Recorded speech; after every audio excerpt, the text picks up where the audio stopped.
Good evening.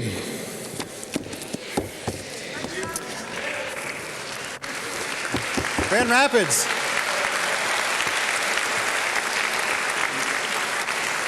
I'm Jeff Smith. I'm with the Grand Rapids Institute for Information Democracy, otherwise known as GRID, which is part of the Community Media Center, which is the main organization sponsoring bringing Amy Goodman to town. She, just so you know, she's en route. Her flight was delayed, so she's driving here now. So we're going to begin with her documentary called Independent Media in a Time of War. It's about 30 minutes, and we're going to just make a couple housekeeping messages first, and then we're going to get right to the documentary. This is a part of our Take Back the Airwaves Media and Democracy Conference.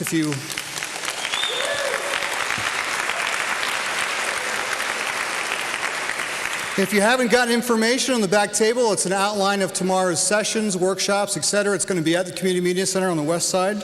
You can register for that tonight, or you can do that tomorrow when you show up. We're also letting people know that after Amy speaks tonight, they are selling her book in the social hall, which is entitled Exception to the Rulers, Exposing Oily Politicians, War Profiteers, and the Media That Love Them. So as soon as the video is over, then we're just going to go ahead and introduce Amy from there. And we also encourage people, as well as buying her book, if you are so inclined. There's several organizations in town who are doing great work that you would visit their tables and get involved in campaigns that they're involved in. So thanks so much for coming, and we'll see you in a little bit.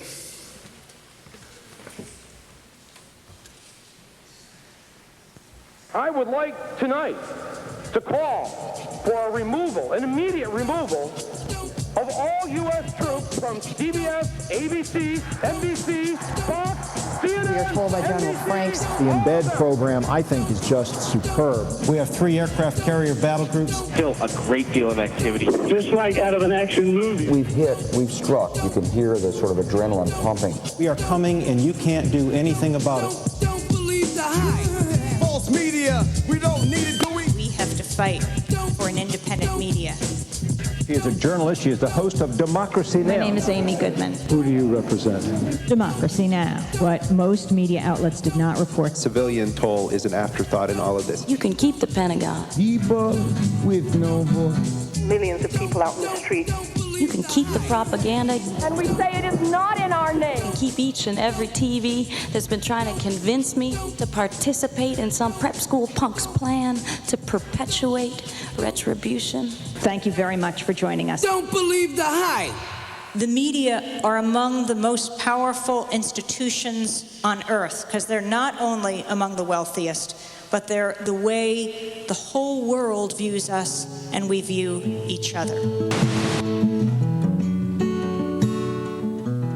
The other morning I was invited on a commercial radio station, a little bit of a shock jockey station for a few minutes after the statue of Saddam Hussein was pulled down by the US Marines in Baghdad. One of their first questions was, how do you feel now? They also asked me about what I think of the torture rooms that were found. In talking about the torture rooms, I could only think about how important it was to be aware of what torture is, how horrific it is, whether Saddam Hussein does it, that military tyrant who was shored up by the United States for so long, or the fact that now there is an actually acceptable debate in this country, in the mainstream media, about whether the U.S. should torture people to get information, and if the U.S. doesn't do it, for example, those at Guantanamo Bay, those at Bagram Air Base in Afghanistan, isn't it okay to send them to countries that do engage in torture? I thought those torture chambers of Saddam Hussein are a very important lesson to all of us about what is not acceptable in a civilized society, neither here nor there. There was a piece in the Wall Street Journal the other day about the difference between CNN and CNN International, two different networks owned by the same company. And they talked about the difference on that day, the day that the statue was pulled down. On CNN, all day we watched that statue pulled down, then went back up and pulled down again. And now it's full. On CNN International, they also showed the statue pulled down, but it was a split screen. And on half the screen, they showed the casualties of war. And on the other half, they showed the statue pulled down. Now, I'm not talking about the difference between CNN and Al Jazeera. I'm talking about the difference between CNN and CNN International. It means that that company knows exactly what it's doing, what they provide for domestic consumption, and what they provide to the rest of the world. Now think about what the rest of the world sees and what we see here in the United States. Some of you may have heard the hour discussion we had with CNN's Aaron Brown. And we're asking him a lot of questions like, where are the pictures of casualties in the US media? I think there are actually legitimate questions here about, have we over-sanitized this? And he said, well, some of them are tasteless. And we said, well, war is tasteless.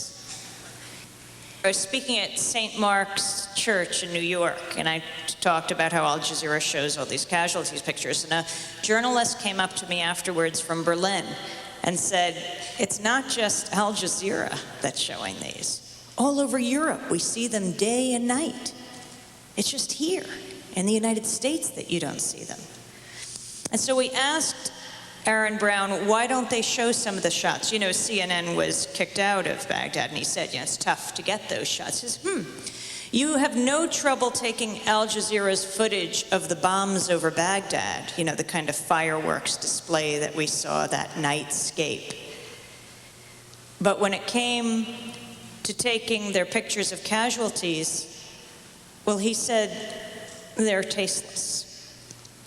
I really do think that if for 1 week in the United States we saw the true face of war, we saw people's limbs sheared off, we saw the kids blown apart, for 1 week war would be eradicated. Instead, what we see in the US media, and it's just quite astounding, it's the video war game. Those gray, grainy photographs with the target on them, looking down. But we don't see those people as the targets on the ground. The administration is very proud of the precision with which they went about yesterday's attack. There have been apparently very few casualties, which is exactly what the United States government wanted, right, Colonel?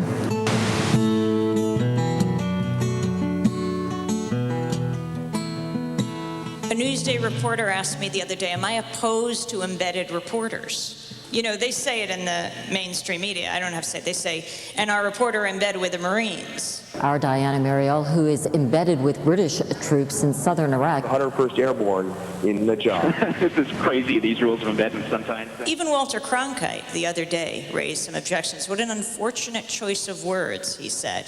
And he was critical. You rarely hear that criticism in the mainstream media, the working journalists today. What kind of critical reporting do we get? You might find this interesting, that when the tanks are inspected, it's not unlike taking your car to a gas station. They have a dipstick that they put into the engine to check the oil levels. No one does this better in the world than the American GI. It's this parade of retired generals that are on the network's payrolls. I'm back with two of our military analysts who have been with us this morning, who are helping us understand this war. You now have people like Wesley Clark, General Wesley Clark, on the payroll of CNN, who is questioning their embedded reporter on the front line. He is questioning the reporter, and the reporter is saying, yes, sir, no, sir. This is a very special moment in time for the men and the families and for this country. It is often fascinating for me. General Clark and I have spent a good amount of time together today and over the week. This is journalism in America today. They have redefined general news, and we have got to challenge that.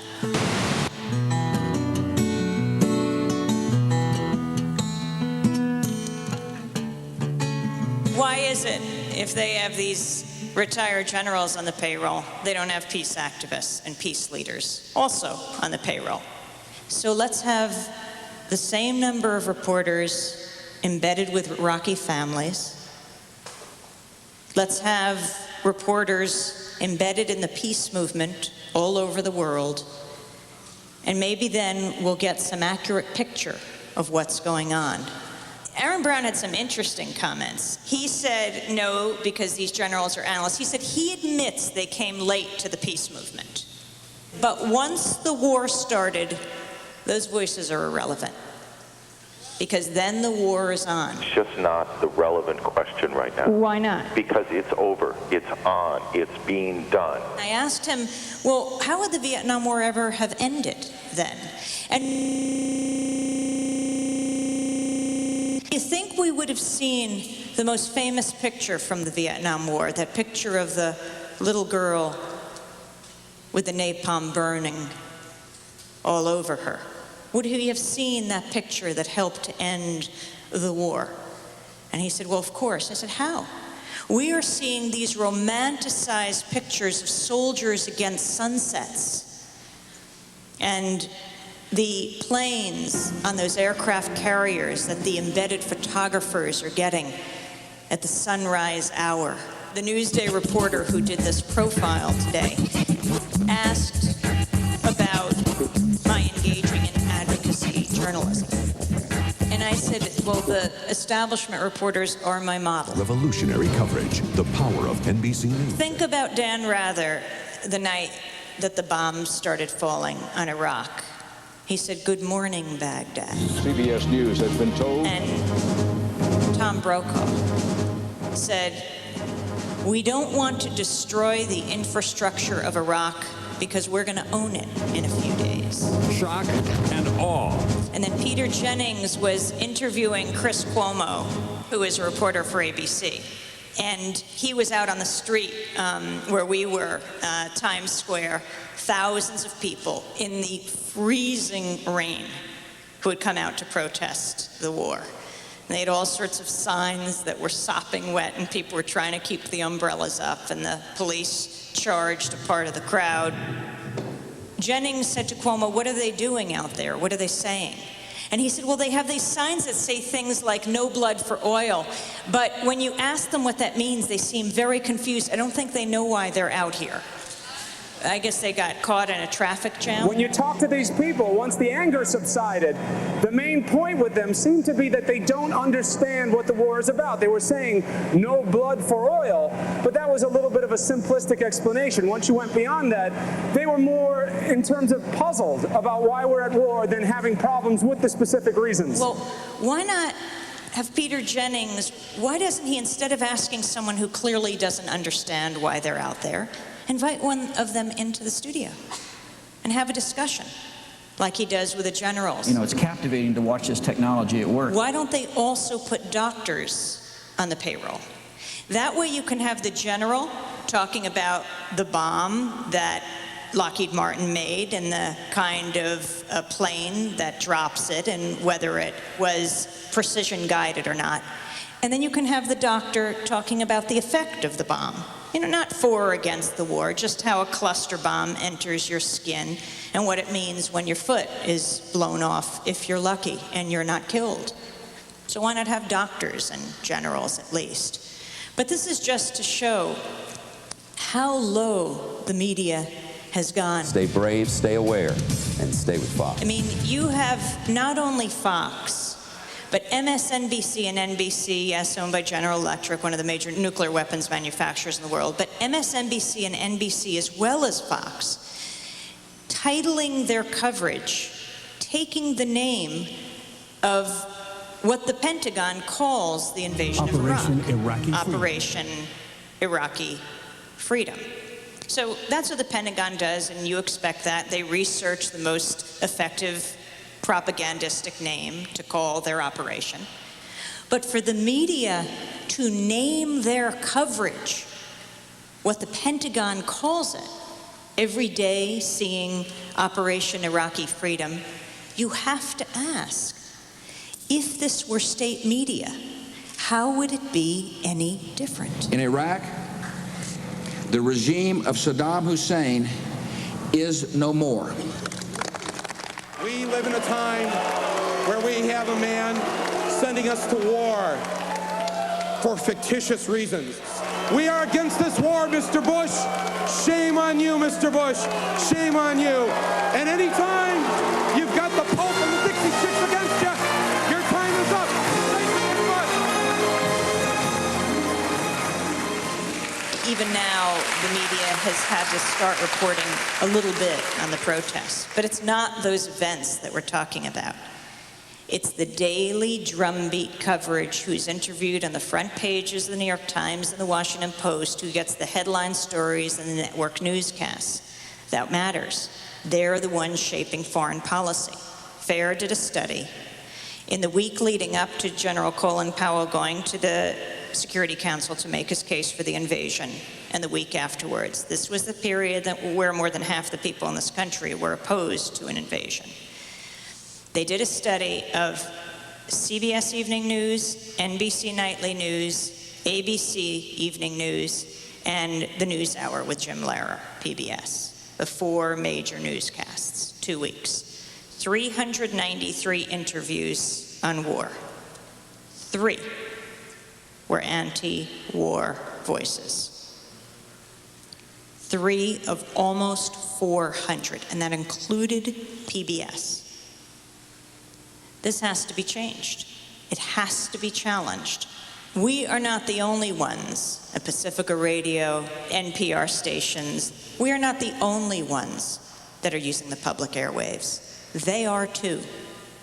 And they have to provide the diversity of opinion that fully expresses the debate and the anguish and the discussions that are going on all over this country. That is media serving a democratic society.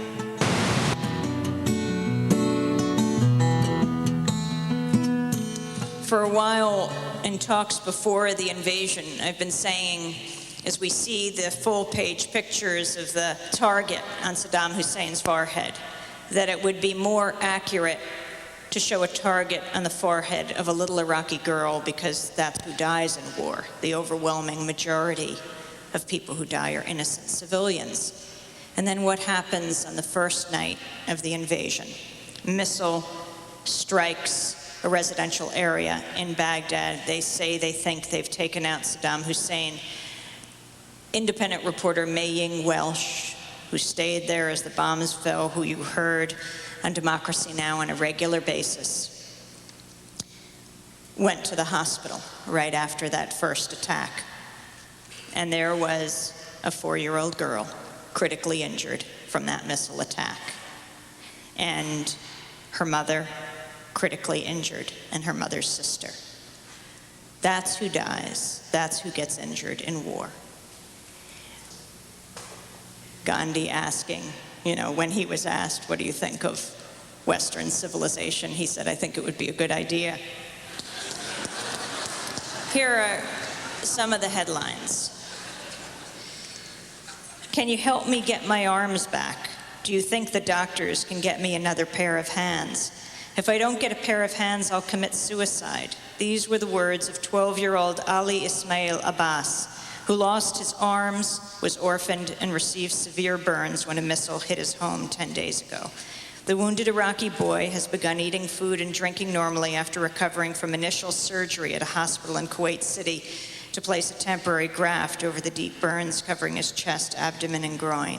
He's expected to undergo further surgery that will involve grafting skin from his own body. The badly burned child amputee has become the icon of civilian suffering in the U.S.-led invasion of Iraq. His pregnant mother, father, brother, and 12 other relatives died when a missile obliterated their home. One story. And I think of the woman from the shock jock station who asked, "Now what do you think? Are you really not going to call this a victory?"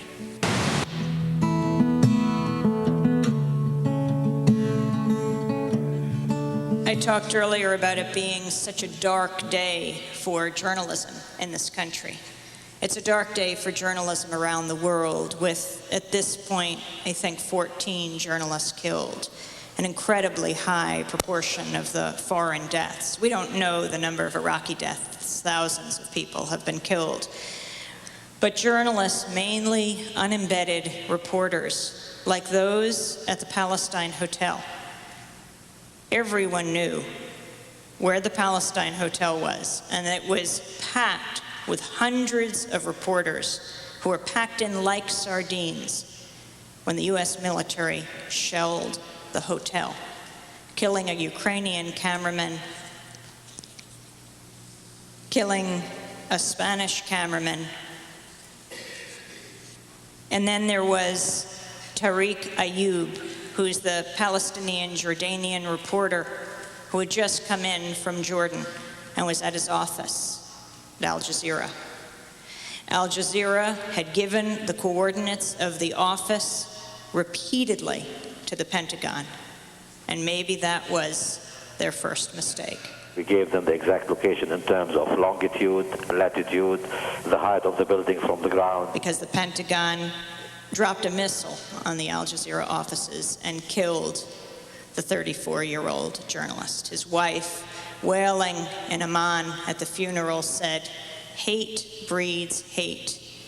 The U.S. said they were doing this to rout out terrorism. Who's engaged in terrorism now? Abu Dhabi TV, which was right next door, their competitor, the reporters were still broadcasting as the tanks surrounded them, and they knew that they had already bombed the Al Jazeera offices, pleaded with anyone to help save them as the tanks surrounded and shelled their offices.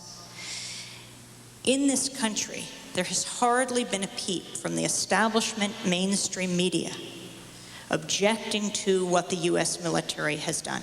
The two Spanish journalists who died, Jose Cuso from Telecinco, he was a cameraman, and also the Spanish reporter who died, Julio Anguita Parado, reporter for Spanish newspaper El Mundo. When this happened, the Spanish reporters back in Spain said no. And they engaged in a one-day strike. When the Prime Minister of Spain came to the Spanish Parliament, they laid down the tools of their trade. They put down their cameras, their pens, and their pencils. They laid down the cables and the microphones, and they turned their backs and said shame, that they would not record the words of the powerful who have condoned these acts. And then they went outside, hundreds of media workers, and these were the elite journalists of Spain. And they stood outside the U.S. Embassy, they blocked the intersection, and they chanted, "Murderer, murderer." As the press in this country, unfortunately, people like Ann Garrels of NPR, said that Tariq Ayoub should have known better than to be in his office. The Agence France-Presse reporter in New York was outraged as he listened to this report. They got calls from all over, "How dare you blame the victim?" And she, a reporter herself. And I watched on CNN as Aaron Brown asked General Wesley Clark why this happened, and he said, well, this was clearly a mistake. And Victoria Clark is put on saying, well, they should know that Baghdad is dangerous and they should not be there. I believe that's the role of reporters, to go to where the silence is, to bring us the voices of people who are at ground zero. Now, it's one thing if they were killed by others, but they were killed by Victoria Clark's own troops, and she never apologized. The Pentagon has yet to do that, and now 14 journalists are dead. It is a very strong message that is being sent to the world's reporters now that this embedding has become such a success and that is you're in bed with the military, or, well, think about the Palestine Hotel. And the mighty multinationals have monopolized the oxygen, so it's as easy as breathing for us all to participate. On the night that the bombing began, to go over to the Ani DeFranco concert at the New Jersey Performing Arts Center, and some of you may have heard what happened. Now, you might wonder why I'd go on the moment that the bombs are about to fall, but 2,000 young people were packed into the Fine Arts Center in Newark, New Jersey, to see Ani, a wonderful artist, perform. And she said I could introduce her and also explain the importance of independent media in a time of war and where people could get alternative information. They were also going to have political tabling. And we raced over to the Performing Arts Center, and I called the cell phone, and Ani answered. I thought she was going on the stage and getting ready. I said, what are you doing answering this phone? She said, I don't know if the concert's going to go on. They will probably close down the concert if you go on the stage. They said, no political speech allowed. But we are willing to risk this. They said, take the mic, make your statement about democratic media in a time of war, and if they close the mic, which we expect, we have a mic right behind, that's Ani's mic, pick it up and just keep on talking. Now, why is this significant and why does it relate to the rest of the country? Clear Channel is the very Bush-connected company that went from owning 47 radio stations to 1,400 in no time at all. As the FCC and Michael Powell, now the son of General Colin Powell, who heads it, are in the process of deregulating the media. And so we have seen this explosion of, I would say, ownership, except it's this concentration of ownership. Owning 1,400 radio stations in the country, they're sponsoring pro-war rallies, and they're saying that music that is critical of war cannot be played, and they're pushing other kinds of songs. And they are saying no political speech allowed. Well, we got up, and we gave our little speech, and they didn't close the mic, and Ani got up, and she said, that's 1 for the people and 0 for the knuckleheads. And then she sang, Your next bold move, the next thing you're gonna need to prove to yourself. These are very serious times at every level. Michael Franti, the great hip-hop artist, just told his story on Democracy Now! Of being at a concert on the East Coast, flying home to California, and the FBI knocking on the door.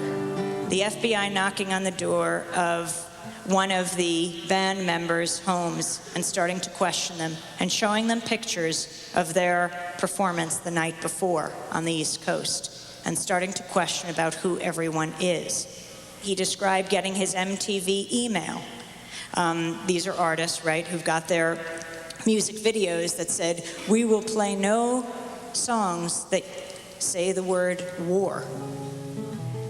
This all has to be challenged.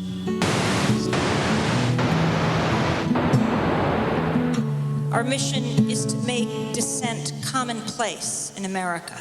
So you're not surprised when you're at work, someone walks over to the water cooler and makes a comment, that someone isn't shocked and says, what's that all about? But that it comes out of the finest tradition that built this country. People engaged in dissent. We have parallel worlds in this country. For some, it's the greatest democracy on earth. There is no question about that. But for others, I mean, immigrants now in detention facilities, they have no rights, not even to a lawyer. And we have to be there, and we have to watch, and we have to listen, and we have to tell their stories until they can tell their own. That's why I think Democracy Now! Is a very good model for the rest of the media, as is the Indie Media Center all over the country and the world, built on almost nothing except the goodwill and the curiosity and the interest and the passion of people who are tired of seeing their friends and neighbors through a corporate lens, and particularly tired and afraid of the fact that that image is being projected all over the world. That is very dangerous. Dissent is what makes this country healthy. And the media has to fight for that, and we have to fight for an independent media. Communication breakdown. Pause for the message, wake up. Every station is a gentrification. Global syndication is the shaping of the nation. ABC, Disney, NBC, GE, Murder gets Foxy, and where the hand feels the pen, the camera, the sword, by hold, by form. Selling attitude like food for the masses. Young consumption, we are lumping. Just a bumping to the corporate state. You can't satiate what you can't negotiate. Your will's been snatched, the bill's attached. Flim flam diagram, data jam, handicap, caught it. Yo, you bought it. My mind is a profitable thing to waste. You want another taste, baby? Got news good, what we need to know. News good, what we want to know. News good, what we think we know. Got remote control to choose the show, but the more we watch, the less we know. Ignorance grows on the spirit like a tumor, till freedom is a rumor.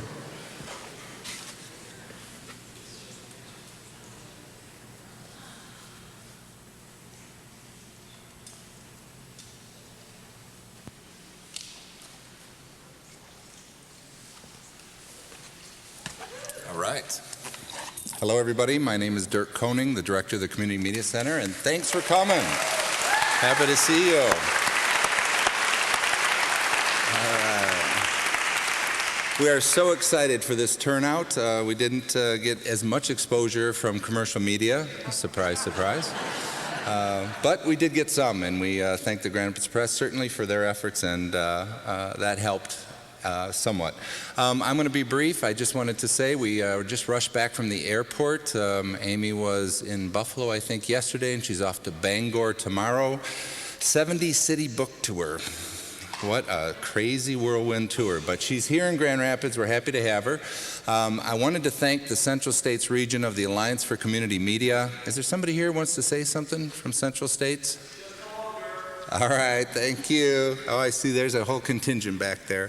Thank you for your sponsorship. We couldn't have done it without you. Central States Region is a co-sponsor. They provide community media in Michigan, Indiana, Ohio, and Kentucky. So there'll be folks there tomorrow, and we encourage you to come to the Community Media Center for some interesting discussions on media ownership, media control, low-power FM radio, rights of way discussion, and other lighthearted Saturday afternoon topics. So it'll be some fun, too. You got to throw that in there. My grandmother was somewhat of a community organizer. She said to pull things off, you have to have the 3 Fs, fun, food, and philosophy. So we're going to have the 3 Fs there tomorrow. Please be sure to come. I want to introduce Jeff Smith, who was out here a little earlier and pitch hit while we were coming back from the airport. Jeff is the director of the Grand Rapids Institute for Information Democracy. He has been studying and respecting Amy's work for years, and he asked specifically if he could introduce her. And I said, but of course, Jeff. So Jeff Smith back here to introduce Amy, and we'll get her on the stage in just a few seconds. Thanks for all your great work in this community, Jeff.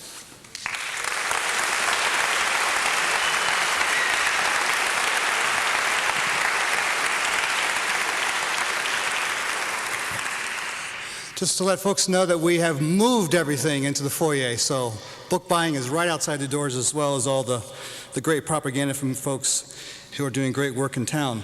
Also, we have some coffee and cookies afterwards. It's fair trade coffee, so please use it up, otherwise we're going to be stuck with it for weeks over at the CMC. Some years ago, I was at a forum that was organized by the League of Women Voters, which unfortunately doesn't exist in GR anymore. And they had invited the editor of the Grand Rapids Press to come speak to them.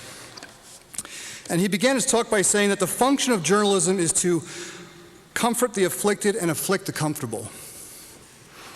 Well, as many of you are well aware of, this is not exactly what governs the news media in Grand Rapids.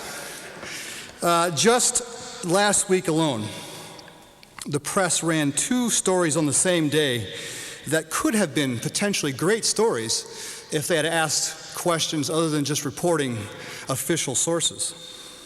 Both of them had to do with money in elections.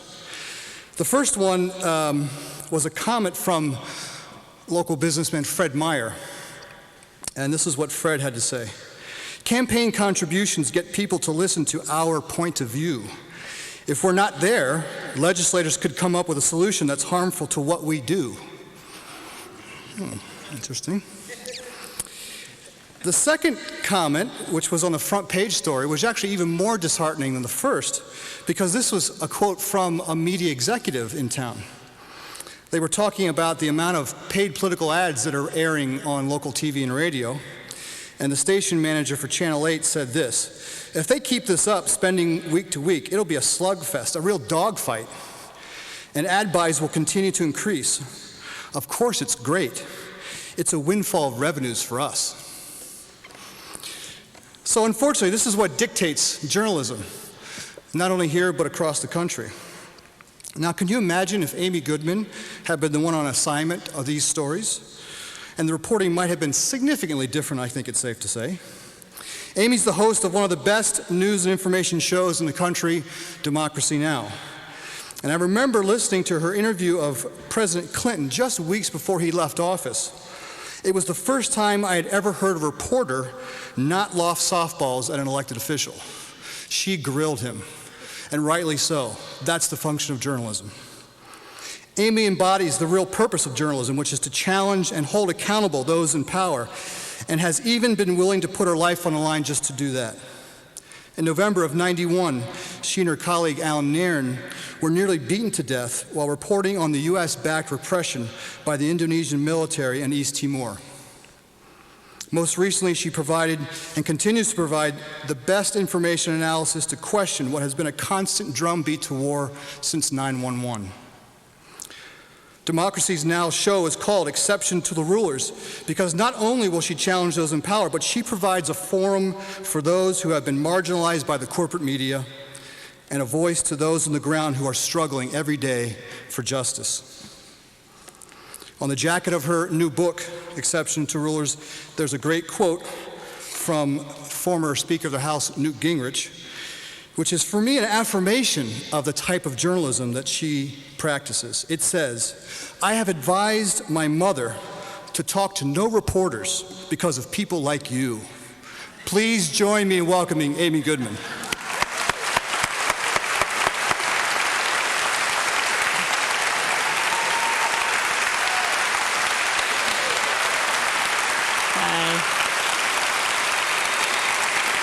Thank you.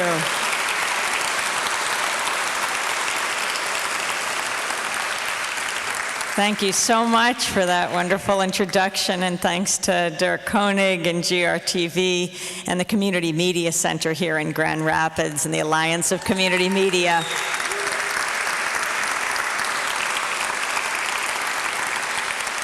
It is so wonderful to be working together, cross platforms from TV to radio, internet, satellite television. The operative word is grassroots, is community, is independent. I come from Pacifica Radio, which was founded 55 years ago, April 15th, 1949, by a World War II conscientious objector named Lou Hill. When he came out of the detention camps, he said there has to be a media outlet that doesn't profit from war, that isn't run by corporations that profit from war, but run by journalists and artists. And that's how Pacifica Radio was born, run by journalists. The professor of journalism, George Gerbner, from the University of Pennsylvania, said, we need media that's not run by corporations that have nothing to tell and everything to sell that are raising our children today. That's why public media is absolutely critical. You look at the media landscape. During the Persian Gulf War more than 10 years ago, CBS was owned by Westinghouse, NBC was owned by General Electric, two of the major nuclear weapons manufacturers in the world, making most of the parts for most of the weapons in the Persian Gulf War. Was it any accident what we watched on television was a military hardware show?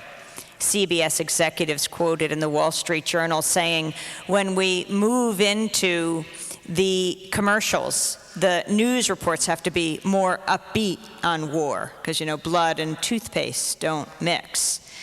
No, we need a media that's independent. After Pacifica was established and the whole idea of listener sponsorship that Pacifica pioneered, that if you appreciate what you hear on Pacifica radio stations and then community radio stations, call in and pledge support so that we don't have to turn to corporations, it truly became a sanctuary for dissent in the country.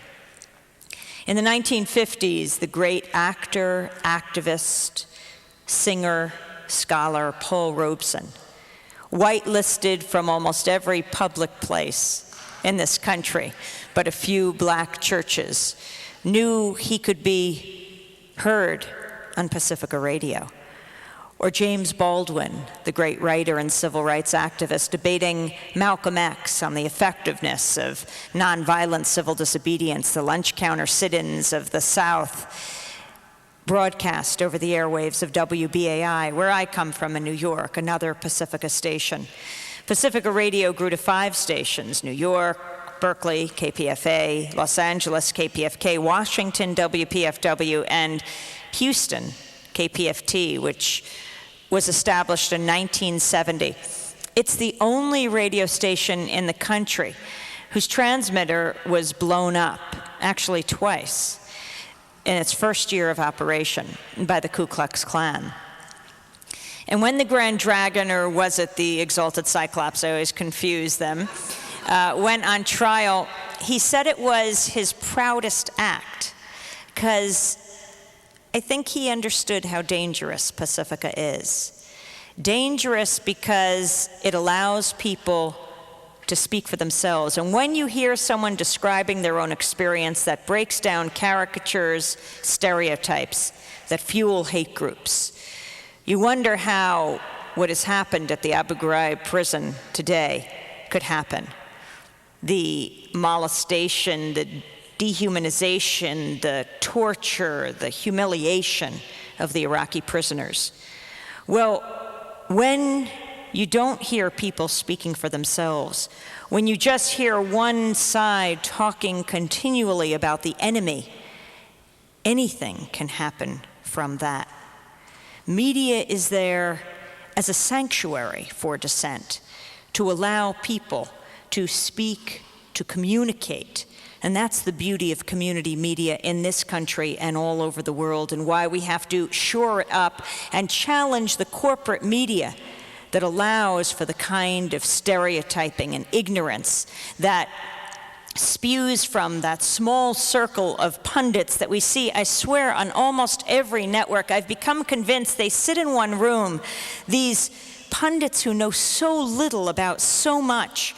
They sit in this little circle, and they don't even have to move. It's just the logo changes throughout the day, NBC, CBS, ABC, and now they wring their hands and say, how did we get it so wrong?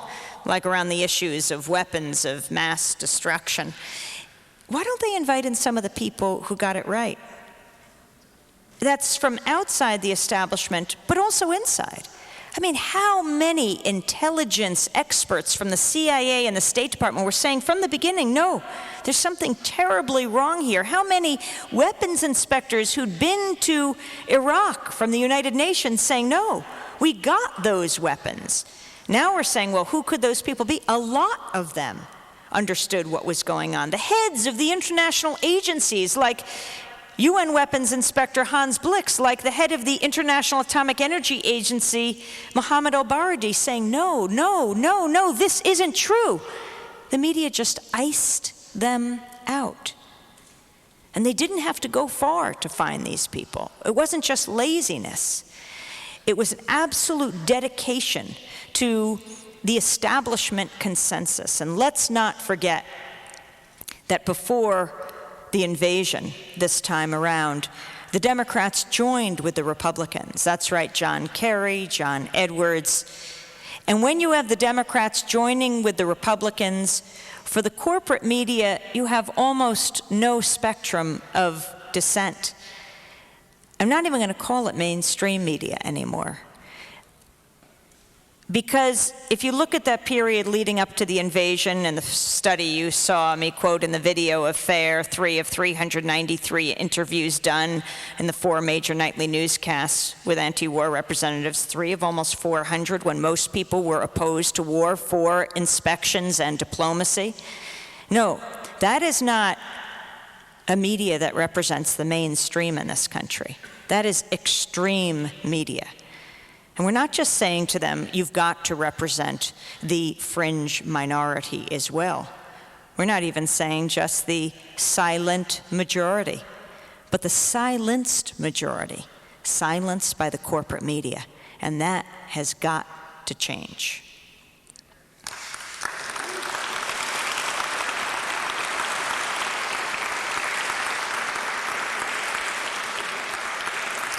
I recently came back from the Central African Republic, and how many of you actually watch Democracy Now! On GRTV?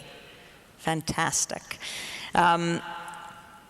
Well, then you possibly watched the reports from there. We started early on. This is, by the way, the bicentennial of the oldest black republic in the world, Haiti, born January 1st, 1804. This was a country born of a slave rebellion. The U.S. always was in one way or another opposed to democracy in Haiti. In the 19th century, because it was born of a slave rebellion, Congress didn't want to recognize it as an independent republic. It might inspire slaves in the United States to rise up. And then you have the first democratically elected president in Haiti at the beginning of 1990s, Jean-Bertrand Aristide, and the coup that ousted him from power in 1991 to 1994. I spent a good amount of time in Haiti through those years, determined that during that period, the coup forces were FRAP. That was the paramilitary death squad in Haiti, headed by Emmanuel Constant. You know, Bush leads this war on terror. Well, there is a terrorist walking the streets of New York. He is Emmanuel Constant, responsible for I don't know how many hundreds, if not thousands, of Haitian deaths. But he's protected in this country because he has a lot of beans to spill if he were ever taken into custody. My colleague Alan Nairn exposed in The Nation magazine how he was on the payroll of the intelligence agencies as he was doing his dirty work in Haiti. Well, 10 years later, President Aristide has been ousted once again. But if you just watched the corporate media, you would think there was a popular uprising in Haiti. You wouldn't realize he had been once again elected president of Haiti. Well, on Democracy Now!, we told a very different story because we were talking to people on the ground in Haiti. It wasn't just us talking. It was giving voice to people who were in Haiti. What did we learn? Well, actually, over the weekend of February 28th, 29th, this past February, the events started to get more and more intense. We're talking to Haitian and international reporters on the ground, and they were talking about these rebels that were moving in. The mainstream media talked about these leaders of a popular uprising. Who were these people? Well, let's go back in history. 1988, the Saint Jean Bosco Church, a church I visited in Port-au-Prince, the capital of Haiti, there was a massacre of the congregants, and a fiery young priest, Jean-Bertrand Aristide, was holding a mass, and the congregants were killed. He barely escaped his life. 5 years later, yes, another September 11th, 1993, a procession was held remembering the Saint Jean Bosco massacre. And one of those who led this procession was a millionaire Haitian businessman, Antoine Ismery, who'd thrown in his lot with Lavalas, the party that had been swept to power in the first democratic elections. I stayed at his house. And Antoine Ismery, as he was walking in this procession, September 11th, 93, in broad daylight and in cold blood forced to his knees and executed. The man found guilty in absentia of his murder, Jodel Chamblain, the man who was one of the leaders of this most recent ousting of President Aristide. But you wouldn't know that. You heard about these rebels who were negotiating with the U.S. government. You wouldn't know that he was also found guilty in absentia of the killing just a month later of the justice minister. I remember the picture on the front page of the New York Times of Guy Mallory dead in his own blood on the street, gunned down. Jodel Chamblain, #2 man in FRAP, the paramilitary death squad on the payroll of the intelligence agency, and they're back 10 years later. So there's no one new in this group. And if the media brought us any history, any context, we would know these groups and we would understand exactly what was taking place. Well, throughout the weekend of February 28th, 29th, we were doing special reports, and then on the morning of March 1st, we got frantic calls from U.S. Congressmember Maxine Waters and Trans-Africa founder Randall Robinson. And we had just gone off the air. They said, go back on the air. And because we repeat the show through the morning so that radio stations can get the program throughout the day, as well as public access TV stations, we went right back on the air. And they said, we have just heard from Jean-Bertrand Aristide. See, he had somehow disappeared the day before. No one knew where the Aristides were, the First Lady Mildred and the President. Well, after 24 hours of being incommunicado, Maxine Waters said President Aristide had phoned from the Central African Republic, a remote area of Africa, one plane out a week, hard even to make a telephone call. And he said, I've been the victim of a modern kidnapping in the service of a coup d'etat backed by the United States. And Maxine Waters and Randall Robinson told the story. And because we now broadcast on television, we do closed captioning for the deaf and the hard of hearing to reach 28 million more Americans, and we take the closed captioning transcripts and post them on our website right away. And that morning we posted those transcripts, and reporters took them to the White House and to the Pentagon, and they questioned Donald Rumsfeld and said, is this true what Pacifica is reporting, the modern kidnapping in the service of a US-backed coup d'etat? And Rumsfeld laughed, and they said, we asked for an answer, not a laugh. And he said, that's ridiculous. Well, I've learned in my years as a journalist, when a politician tells you that's ridiculous, you're probably on the right track. And then a few weeks later, in mid-March, Congressmember Waters and Randall Robinson and a member of the Jamaican Parliament, Sharon Hay Webster, and Aristide's lawyer, Eric Kurzban, chartered a plane to challenge the most powerful country on earth, the United States, to call its bluff. If Aristide indeed had gone to the Central African Republic, fled, resigned, and just taken up residency, as they said, was a free man to leave, they said they'd call his bluff. If he wasn't a prisoner, then they'd take him back.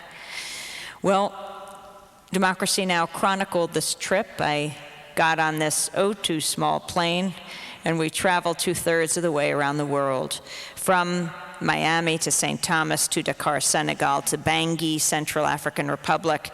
And the small delegation negotiated with the dictator, where the Aristides had been dumped, who had risen to power a year before himself in a coup. The U.S. knows how to choose them.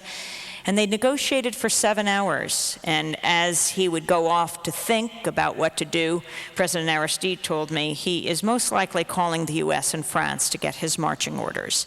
And at about 3 in the morning, he released the Aristides. And we went back in the car to the plane, and I handed President Aristide a sat phone, and he spoke. Wouldn't have mattered if he just talked to me, but to the world through that sat phone on our website, democracynow.org. See, now when we have a grassroots media that goes across this country and the world, Democracy Now! A couple years ago was broadcasting on several dozen community radio stations, and that was terrific. But now, a few years later, as we've crossed over also into television, we're broadcasting on more than 220 Pacifica radio stations and affiliates, increasingly NPR stations, public access TV stations around the country, Satellite television, Free Speech TV, which is Dish Network 9415, the oldest nonprofit TV channel, satellite TV channel in the country, and now on our first PBS station on a Native American reservation, about to get a second.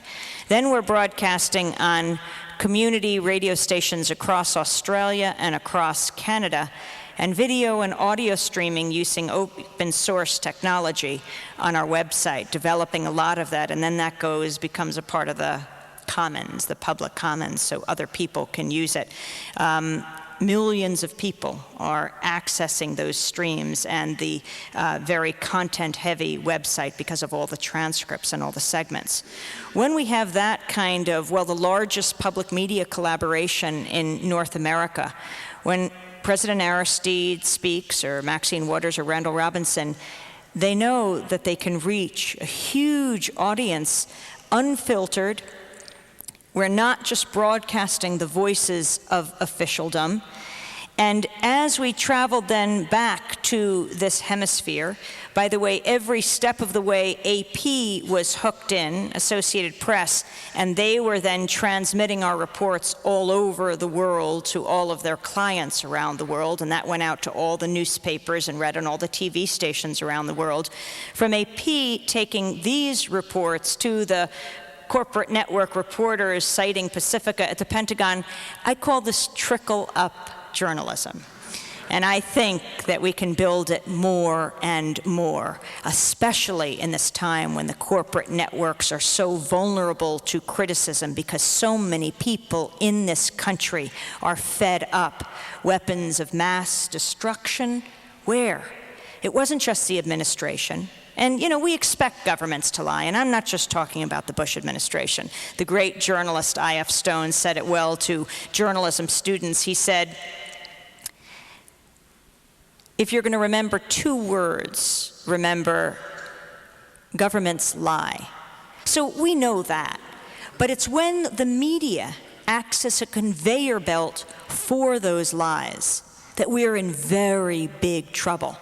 Because most people in this country expect that the media is analyzing, filtering, deciding what is right and wrong, researching, investigating. And when it doesn't, I mean, the old Pravda in the Soviet Union, yeah, we knew how it operated. Everyone knew, you read between the lines. You don't believe that state organ. But in this country, well, there's been a different attitude until now. And that's why I think there's this hunger for different voices. I mean, we've traveled around the country now on this insane 70-city tour that seems to be growing every single day. And the response has been absolutely unbelievable. 2,000 people came out in Los Angeles, 1,500 in Minneapolis. We work with many independent bookstores in general, and Louise Erdrich, the Native American writer, owns a bookstore in Minneapolis, and they said that The Exception to the Rulers, the book that my brother David Goodman and I have written, the idea, the exception to the rulers, that's what media should be, you know, that there's a reason our profession is protected by the Constitution, and the only one that is, because we're supposed to be the check and balance on government. Media is essential to the functioning of a democratic society, if it does act as the exception to the rulers. But they said that the book was hotter than Harry Potter. Now, how can that be? It can be when people are angry. You know, there's this proliferation of books now, and you might wonder why. You've never seen so many books coming out so quickly. I really do think it's because the corporate media has iced out so much dissent. It's the only way to get views out now. There is this proliferation of conservative imprints in the publishing houses afterwards. And by the way, if anyone has the book, if you could bring it up to me, because I wanted to read something from it, and I forgot to bring mine. But I promise not, oh good, we've got one, we've got one.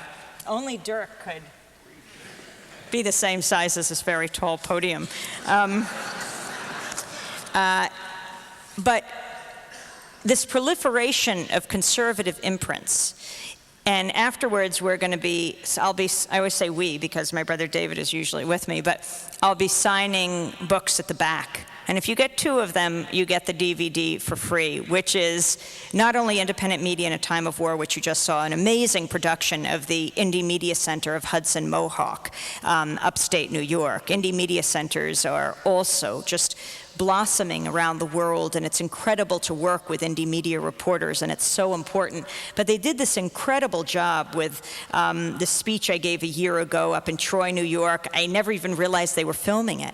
And then they layered, working a whole collective for many months, layering thousands of video images from the corporate media of their coverage of war. And they have 2 other films on this DVD that are incredibly good. One is the coverage, Indie Media collaboration coverage of February 15th that we did, the day, remember, 30 million people around the world rocked the globe for peace. And then a women's peace vigil that was kept going consecutive. Every 24 hours, another woman would go into a peace center in Albany, New York, and stay for 24 hours and speak to the public or write journals, and anyone could come in and speak. It's a beautiful piece. And they did these pieces and put it on the DVD. It's $30 on our website, but we're offering for free for 2 books. Why 2 books?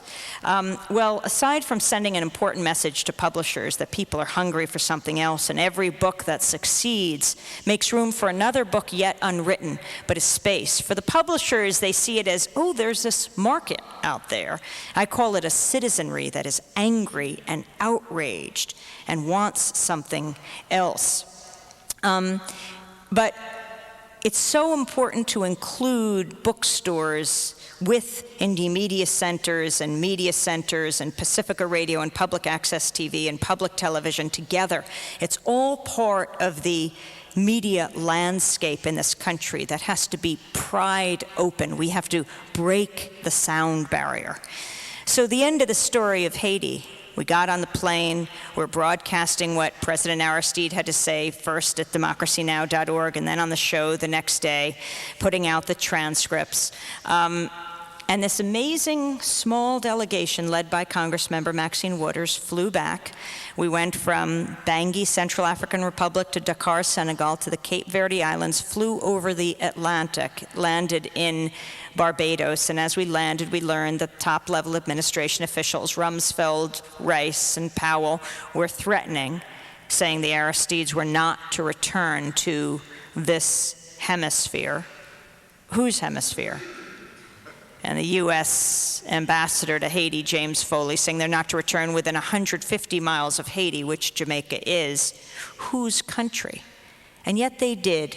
And they brought President Aristide and the First Lady of Haiti to Jamaica, where they reunited with their 2 small daughters. They'd been invited by the Jamaican Prime Minister. And as Condoleezza Rice, the National Security Advisor, was going through all that trouble with the 9/11 Commission, you know, the Bush administration not wanting her to speak. Well, they didn't care if she spoke, because she did lots on television, but to speak under oath, which means to speak the truth. It's fine if she spoke, but not under oath. Well, ultimately, because occasionally the media does shine the spotlight in the right direction, she was forced to, or I should say the Bush administration was forced to allow her to. Of course, Bush and Cheney didn't have to abide by that same standard. You know what happened, right? The independent 911 commission goes to the White House. They have to speak together, sitting side by side, make sure they get their story straight, but they don't even have to do it under oath. They aren't transcribed, they aren't recorded, and then as the commissioners leave, their notes are seized, are confiscated. This is the independent 9/11 Commission. They're coming to New York soon. I bet if it was in Grand Rapids, Dirk and the media center here would have gotten them through their diligence to be able to get that GRTV right in there and been able to record it. But this happened in Washington, where there is a much more tame press, the Washington press, doggedly following or amplifying the establishment consensus. It's so important we have a different media.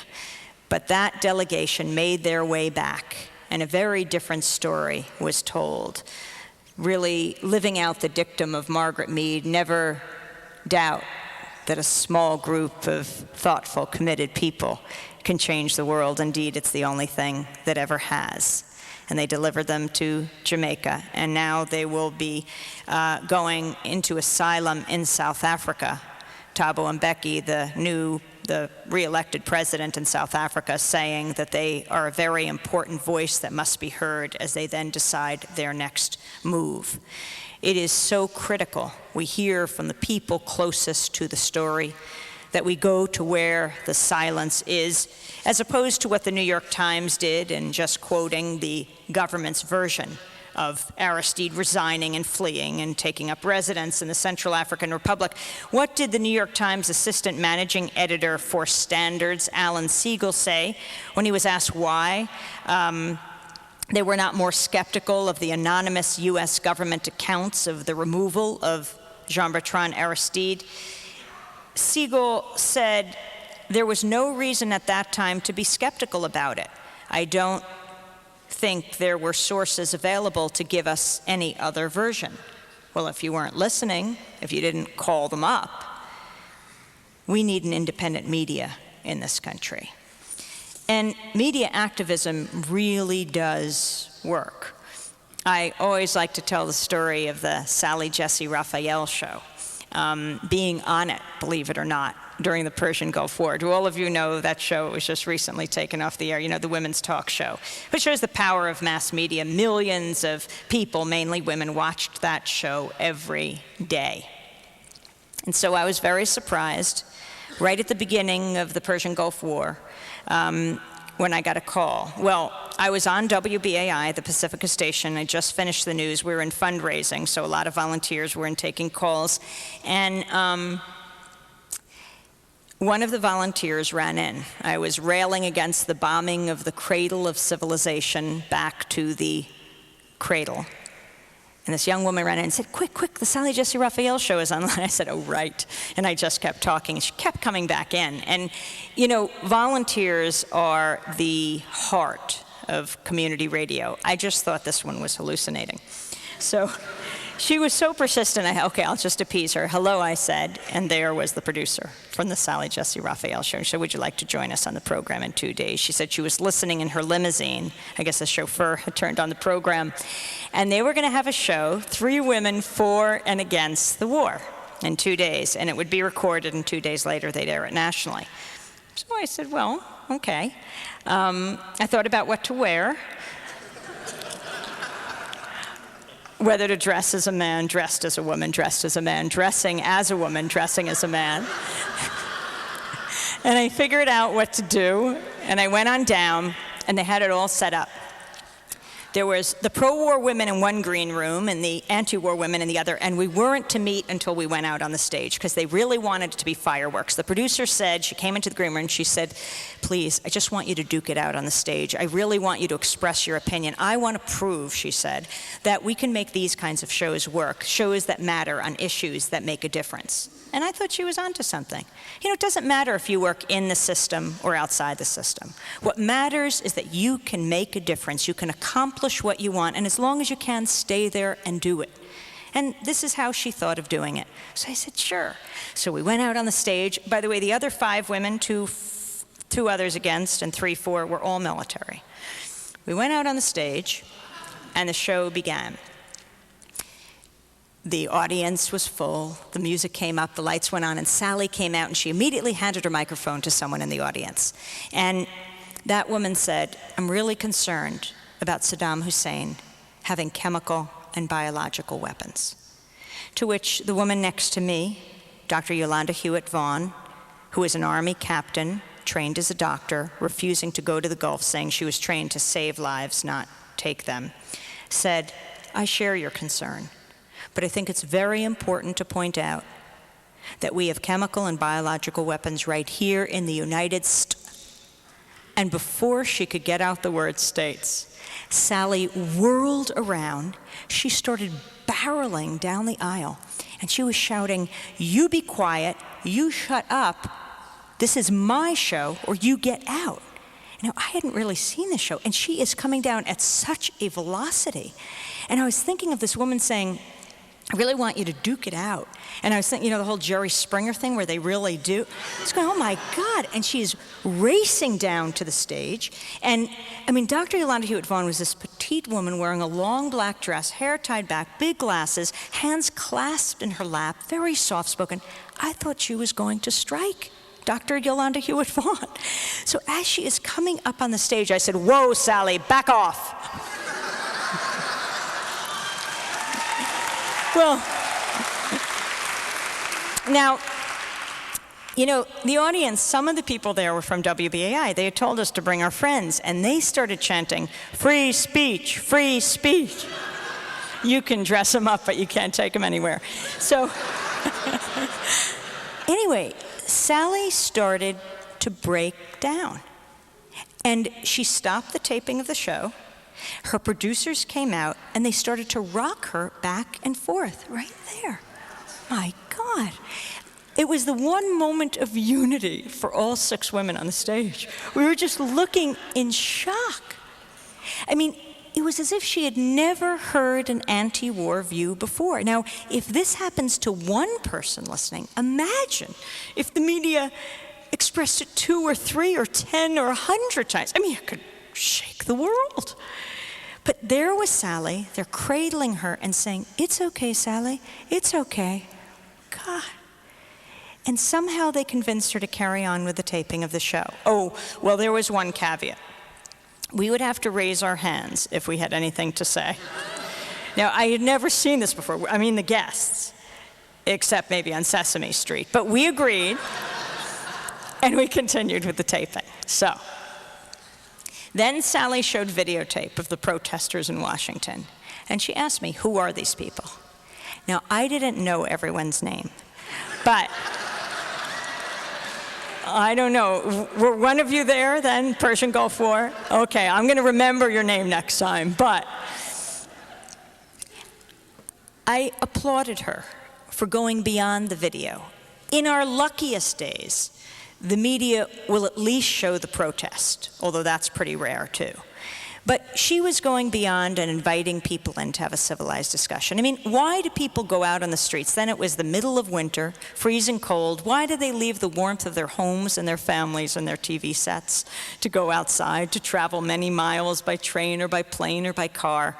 I said, well, it's to practice their patriotic duty, what they think is their civic duty.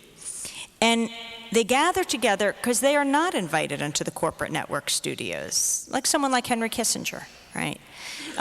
Who's invited in very frequently to talk about why he supports every invasion. No, they don't get that chance. And so they gather together outside in the freezing cold, and they can only hope on a global warming day. A CBS executive will open a window, and that chant of no war will waft in and maybe hit an open microphone. But Sally actually invited some people in. So I said, congratulations to Sally. And we moved on, and we talked about lots of issues. We talked about the Middle East. I said, as the granddaughter of an Orthodox rabbi, I'm horrified to see little Israeli children wearing gas masks. But I'm more horrified to see little Palestinian children not wearing gas masks. And that's the kind of conversation we had for the hour. My grandfather died years ago, but my grandmother, we just celebrated her 107th birthday a few weeks ago. It's hard to think that she was, already 55. She was like 52 years old when Pacifica was established 55 years ago. Wow. But anyway, that's how the show went. And at the end of it, the cameraman gave me a thumbs up, and we went back to BAI, and we waited the 2 days for the show to air, and it didn't air.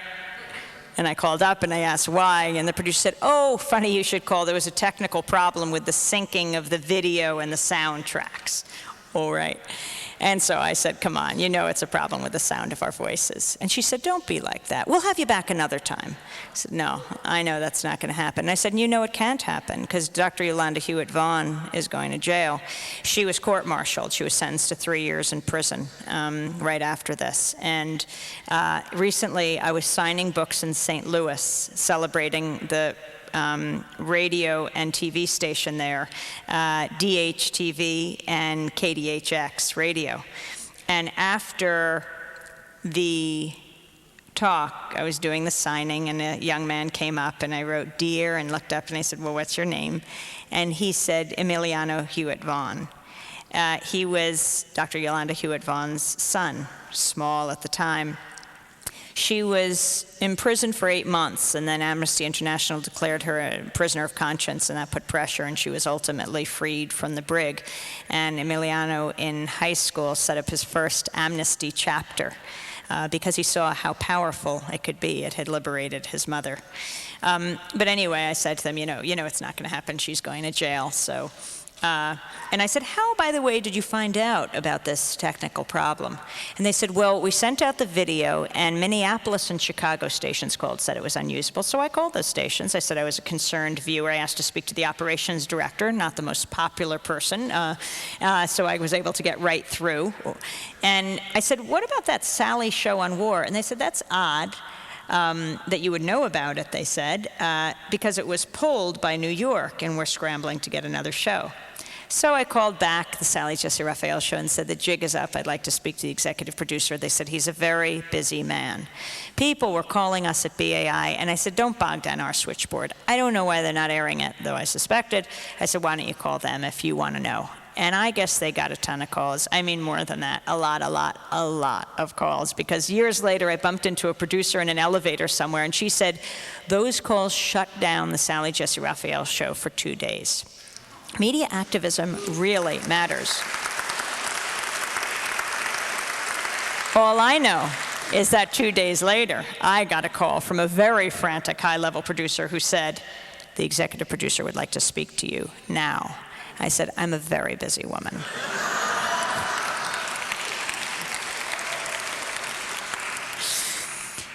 They asked if I would cry censorship if they edited the program. And I said, of course not. I'm an editor too. You have every right. As Sally said, it is her show. And I expect that you would edit out her fit. And they did, and the show ran the next day. But because they held on to it, it ran with headlines around the country that said, things get messy with Sally Jesse. And the most interesting response that I got was from women on Southern military bases who called to say, we've never heard this view on television, and we agree with you. These were women who were going to war, or their loved ones were. They were being sent to kill or be killed. I don't know which is worse.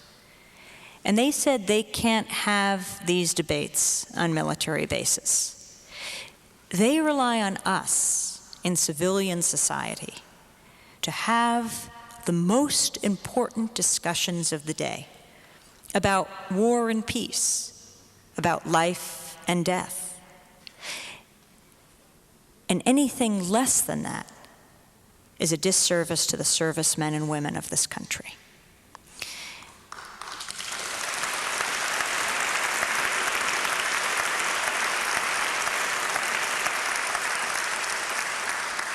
I see the media, all the public access TV stations and radio stations, as a huge kitchen table that stretches across this country, that we all sit around and debate and discuss these critical issues. That is media serving a democratic society. There is so much that we have to do right now. The horror that we see in Iraq, I hold the media partly responsible for. I think the media has reached an all-time low in this country. I mean,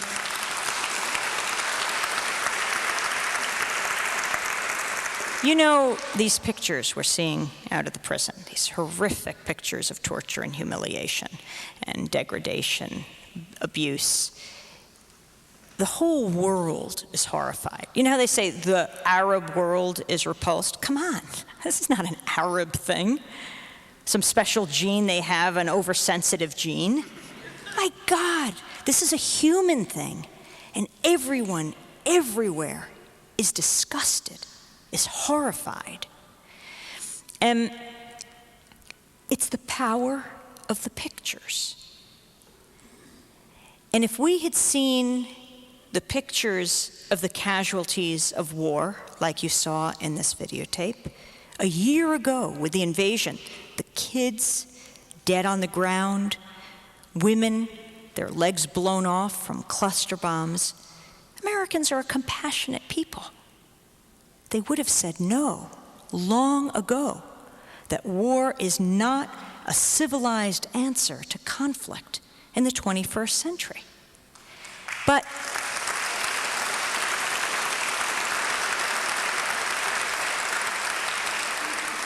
if they don't see what's going on, and Americans, like people all over the world, are smart. But when you have the gray, grainy images with the target on them that look like a video game, and the playing cards as they're going after the Iraqi officials with the picture in them, and the media shows the whole playing card. I mean, Victoria Clark, right, the spokesperson for the Pentagon who hailed from that global PR firm, Hill and Knowlton, said the embedding process was a spectacular success. And the playing cards, I mean, the Pentagon said it went beyond their wildest imaginings. They didn't expect the press was going to show the whole card. Cards, video games, I mean, kids know it more than anyone. And they're the ones who are growing up. They'll be the next generation of decision makers. It looks like fun. War. It looks like fun, but of course it isn't. It is horror, it is gore, it is hell, it is death. And if we saw that honestly, as opposed to Aaron Brown saying that these images are tasteless, that once the war is on, these voices are irrelevant. I mean, how would war end? And now, we finally see some pictures, and everyone says, no, this has got to stop. It just proves the point why independent media, which has been showing these images, why it is absolutely critical, and why the internet, in the service of society, when it is still public, we must use it, or we are going to lose it.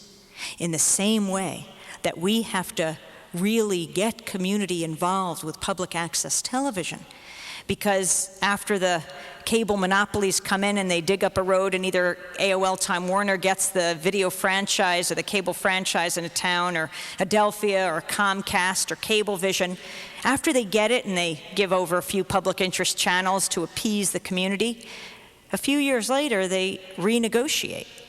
And if people aren't deeply involved in their public access TV channel, they won't have the necessary people at the city council or the legislature or whatever you call your community decision-making body saying, no, you can't take 2 of our public interest channels away. If we're involved, if we're making our own media, if we're seeing the effects it can have in a community, then it wouldn't be possible.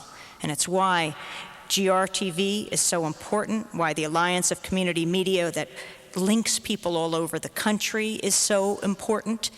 It's why we have to make our own media and get word out.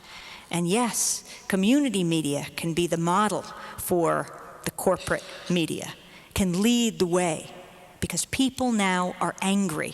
There is a moment every once in a while, there is a window that opens where people are really open to other ideas. I think that labels like conservative and progressive, liberal and right-wing and left-wing, I think that's all breaking down right now.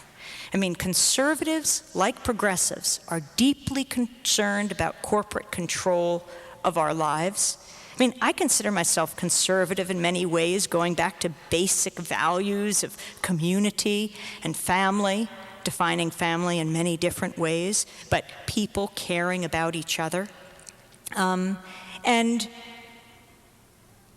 conservatives, like progressives, are concerned about privacy issues and concerned about this insane budget that is going, I won't even say to Iraq, because it isn't. It is just going as corporate welfare to these huge multinational corporations like Bechtel and Halliburton. It's just a way of funneling the money there. They are spending many times more money giving them to those corporations than they are on homeland security here at home. And all of the millions of people who've lost their life savings and people who worked at, say, Enron, they see the corporate heads going scot-free, making more and more millions, for example, for the Bush administration campaign contributions like Kenny Boy, right? That's what Bush called him until he got into a little trouble, and now he calls him Mr. Lay, but one of his pioneers that raised so much money for his campaign. He goes scot-free. The Democratic campaign fundraiser, Martha Stewart, she gets in deep trouble. But he goes scot-free, and who did he affect? Well, I mean, thousands of workers who lost their life savings. So people across the political spectrum are angry, they are fed up. And it's so important that we recognize this and understand all different alliances are taking place, and I'm sure you find it in your own communities. I come from, well, Ground Zero, New York, just blocks from where the towers of the World Trade Center once stood. September 11, 2001, a horrific moment when 3,000 people were incinerated in an instant. We'll never know how many people died on that day, because those who go uncounted in life go uncounted in death, and they're the undocumented workers who were working at the World Trade Center. But September 11th is a significant date for people all over the world, other September 11ths. I talked about September 11th, 88, the Saint Jean Bosco Church in Haiti in 93 when Antoine Ismarie was killed. There's other September 11ths, and we have to have a global perspective to understand why people feel the way they do. September 11th, 1990, we write about in The Exception to the Rulers, the day that the Guatemalan anthropologist Myrna Mack was killed by US-backed Guatemalan security forces. September 11th, 1973. Salvador Allende, the democratically elected leader in Chile, died in the palace. In fact, on September 11, 2001, when the second plane hit the second tower of the World Trade Center, we were broadcasting Democracy Now! At that time. We used to broadcast at 9, now we broadcast at 8. So that plane hit, and we didn't even know what had happened right outside the old firehouse we work out of, Engine Company 31, that's now a community media center. We didn't know what had happened because we had no windows in the garret where we used to work. And it was happening down the street. We were doing a special that day on the connection between terror and September 11th, 1973, when Salvador Allende died in the palace. When the US-backed Pinochet forces, the Nixon-backed Pinochet forces, the Kissinger-backed Pinochet forces rose to power, killing thousands of Chileans over that 17-year iron-fisted rule of Pinochet. That's their September 11th. And then there's September 11th, 1977, when Steve Biko, the father of the Black Consciousness movement in South Africa, was being beaten to death in the back of a van by US-backed apartheid forces. He died in the early hours of September 12th. September 11th, 1971, Attica uprising, when the prisoners rose up against the prison conditions. 2 days later, then New York Governor Nelson Rockefeller called in the state troopers, and they opened fire, killing 39 men, wounding 88 others. September 11, 2001 isn't the first time terror came to our shores. Ask any African American about slavery. Ask any Native American about what has happened in this country. But it was horrible. It was horrible. And we should know everyone's name who died. After that day, we stayed in the firehouse. We kept on broadcasting. We had just started, in those days, we just started doing TV, believe it or not, just a pure coincidence. The local public access TV station, Manhattan Neighborhood Network, a day before September 11th had said, could we start broadcasting your radio show? I mean, could we start putting it on to MNN? I said, well, what would it involve? As long as it doesn't put a hum into our radio show, I guess you could do whatever you want. And they said, no, we probably could work it out. So they put one camera on us, and there was a direct link from our media center to Manhattan Neighborhood Network. And so through this period, we started to broadcast on television. It's absolutely incredible, really. And we stayed in the firehouse. We knew we'd be thrown out of the whole area. We were so close to Ground Zero. The military had taken over. The police were right outside. It was an evacuation zone. And late at night, I would walk outside, and amidst all the ash, who knew what we were breathing, we had gas masks on, and started to see those pictures going up everywhere, dozens and hundreds of those color Xeroxes of the photographs of people lost at the World Trade Center. And they'd see things like a picture of a young woman. If you've seen my daughter last seen on the 44th floor of the World Trade Center, please call her mother. Or a picture of a man holding his child. If you've seen my husband, please call his wife, with a phone number, last seen in Tower 1 on September 11th. And I thought about how similar those pictures were to those carried by the mothers of the disappeared in Argentina, in the Plaza de Mayo. Those pictures pasted to placards that said, "Have you seen my granddaughter? Have you seen my grandson?" September 11th united all of us, all over the world, against terror. I do think that Osama bin Laden and his accomplices should be tried for what happened on September 11th, and if found guilty, severely punished. But I also think that Henry Kissinger should be tried for war crimes, and if found guilty, severely punished.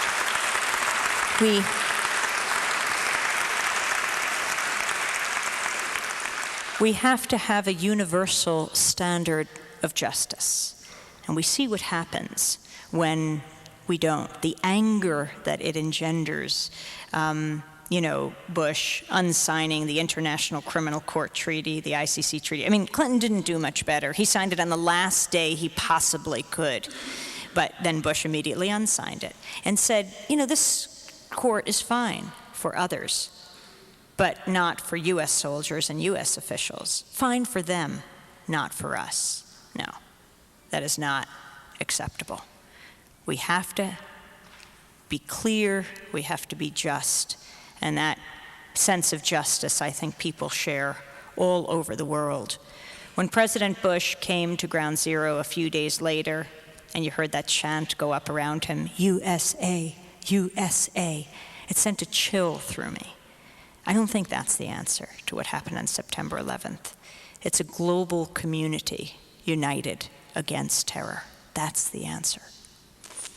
There were so many people in those days who lost loved ones who did not believe that retaliation was the answer. The media personalities on television, you can't call them journalists, intoning that figure, 90% of Americans are for war. Were any of you called?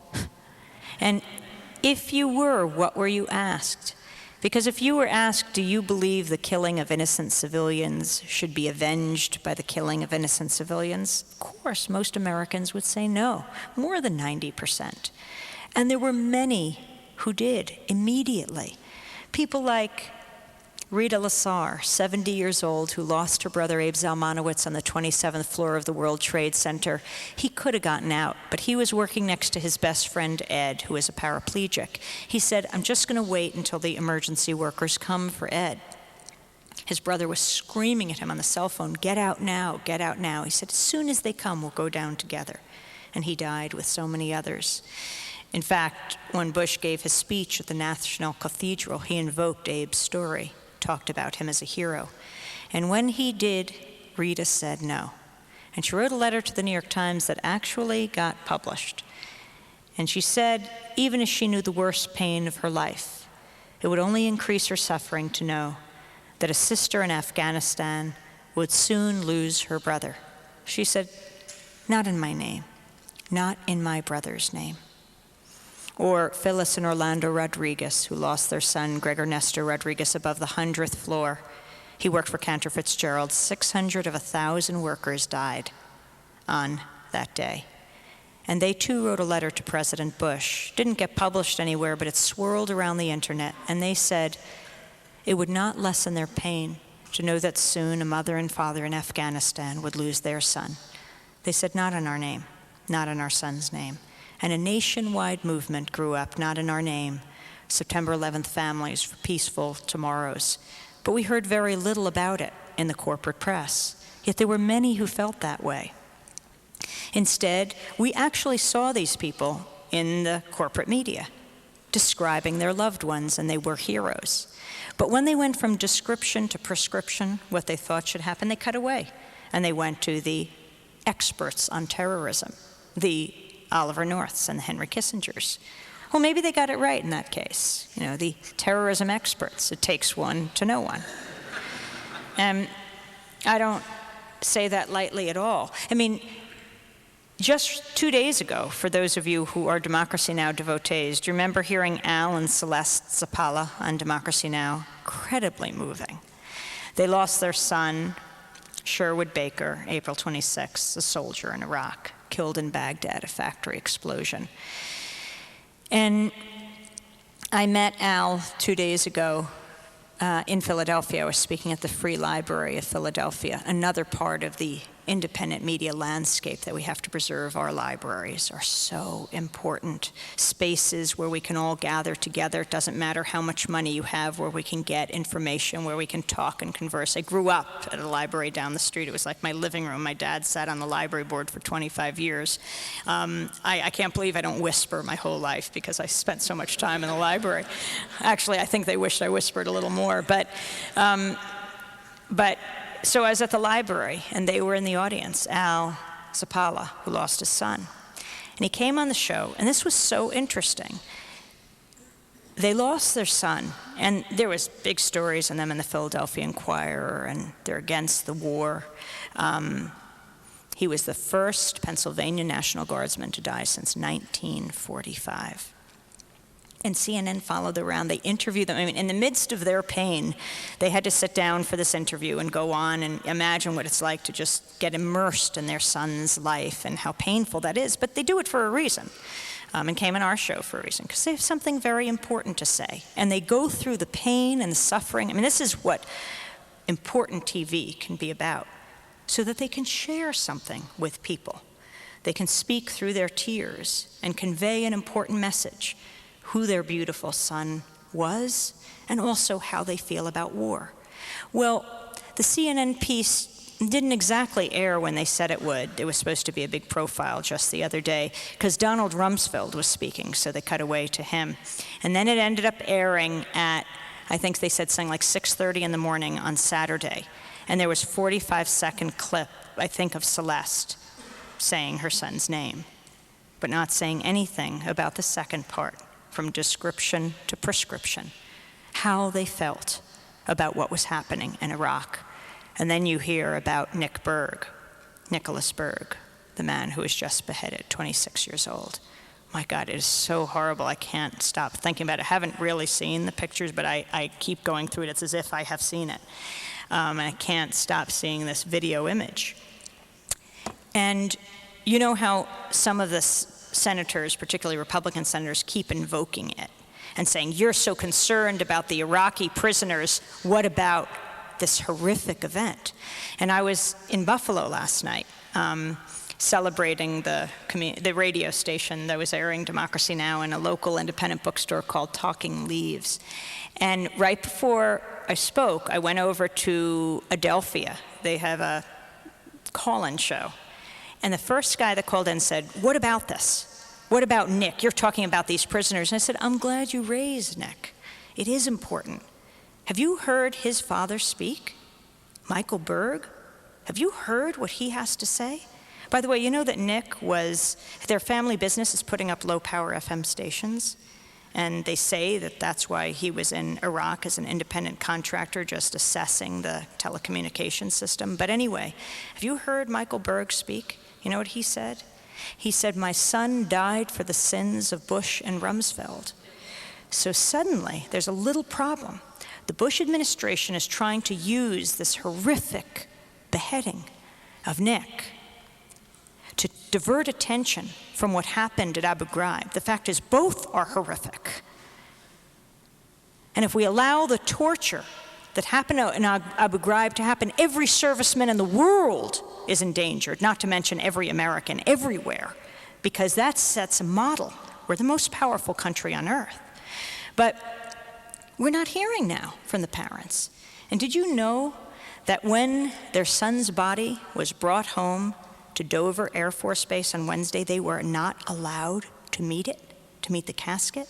And that was confirmed by the Pennsylvania Republican Senator Arlen Specter, and he confirmed that the Pentagon forbid them from going. So they have a very different message than the Bush administration wants, and you expect the Bush administration would want to clamp down. That's not a surprise. But that the media goes along with this. Everyone should know what Michael Berg is saying, whether you agree or not. That's not the important point. But this is what this grieving family is saying, and we don't hear it. No, we should know. And it shouldn't just be the Henry Kissingers and Oliver Norths who are defining this debate. Yes, Henry Kissinger, who's responsible for so much suffering in the world. Yes, what happened in Chile and Vietnam, Cambodia, and Laos, millions of people, including tens of thousands of U.S. servicemen. And then Indonesia. And I always end my talks on Timor.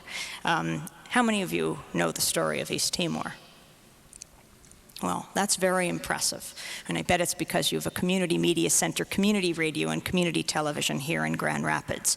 And also perhaps you have another link, and that is because it was President Ford who went with Secretary of State Henry Kissinger to Jakarta, Indonesia, December 5th, 1975. You can find some of this over at the library, some of the recordings of his toasting the long-reigning dictator Suharto. That's where we got the recordings for our documentary called Massacre, the Story of East Timor.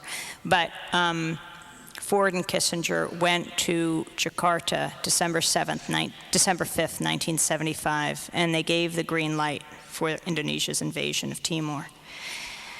90% of the weapons used were from the United States. When Kissinger flew back to the United States, the U.S. was monitoring the invasion, and State Department officials were sending Kissinger cables. The Congress is going to cut off aid to Indonesia, they were saying, because we're not going to be able to justify this bloody invasion. It's an offensive act. They can't use U.S. weapons.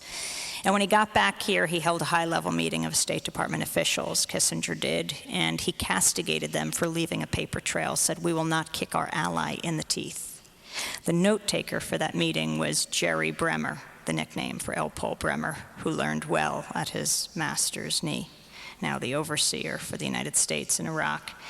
So Indonesia invaded by land, by air, by sea, December 7th, 75, closed the country to the outside world, Timor, 300 miles above Australia, and started just massacring the people. One of the great genocides of the 20th century, proportionately worse genocide than Pol Pot's Cambodia. 17 years they closed the country to the outside world. And I got a chance to go there in 1990 and then again in 91 with my colleague Alan Nairn. In 91, he was writing for the New Yorker magazine, and I was doing a documentary for Pacifica. November 12th, 91, we went to a cemetery, followed a procession of thousands of Timorese who were protesting yet another young man who'd been killed by the Indonesian military. And when they got to the cemetery, it was a cross-section of Timorese society. It's incredible that they had marched on this day. I mean, this was a land of no freedom of expression, no freedom of speech, no freedom of the press. And yet they defied the Indonesian army just by walking peacefully through that geography of pain that was Dili, the capital. Every other building, a military barracks or a police station, even hotels, Timorese were tortured at the back. And they marched, and they got to the cemetery, thousands of them, and we're asking people, why are you doing this? Why are you risking your life just to walk? And an old woman in traditional Timorese garb would say, for my daughter, a girl in her Catholic school uniform, for my father, boys in their shorts, for my village that was wiped off the face of the earth.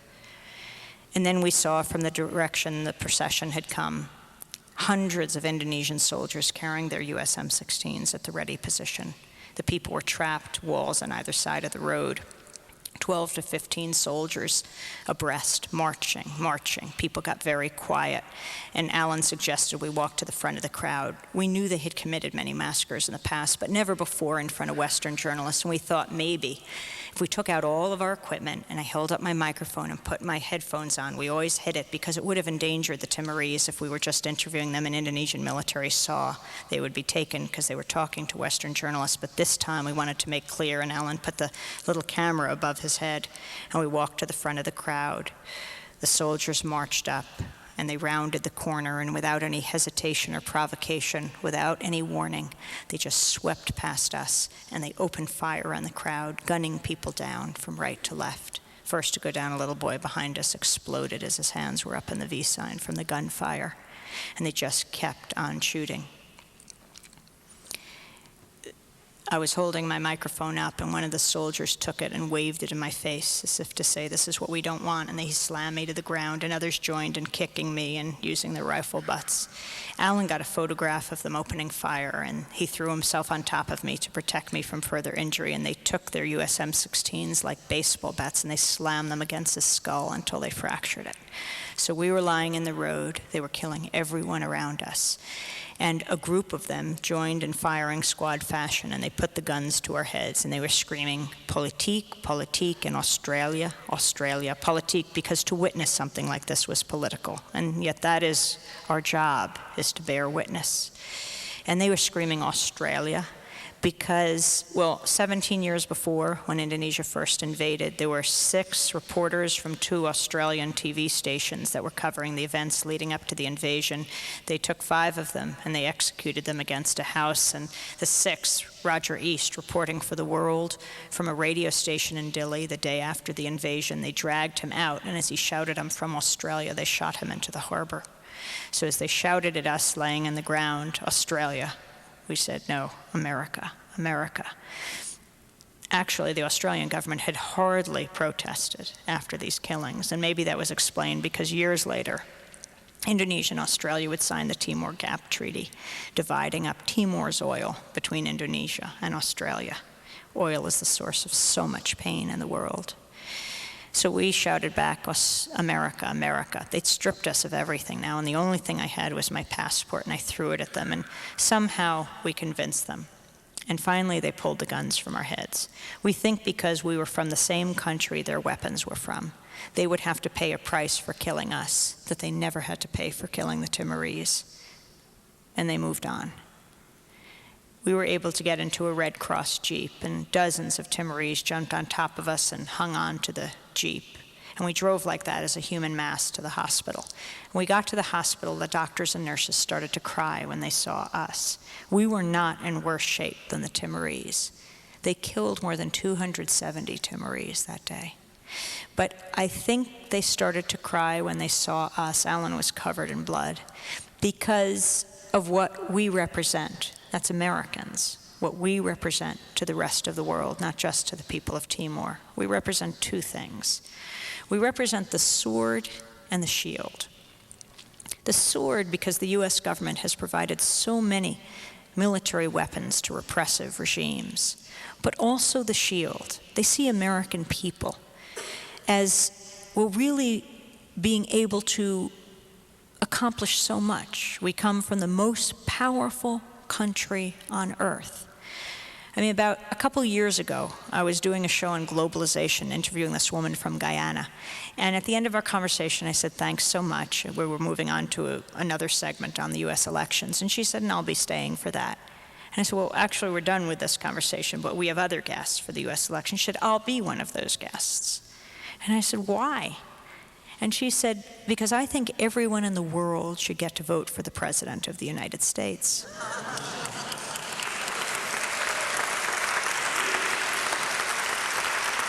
And you think about that. That person has so much effect all over the world. And we, just as American citizens and people who live here who are not citizens, every little thing we do has an enormous ripple effect. And whether you care about presidential politics and voting, it's just horrible in this country that most people don't vote. I mean, people in Timor died for the right to vote, and Haiti died for the right to vote. African Americans here died for the right to vote.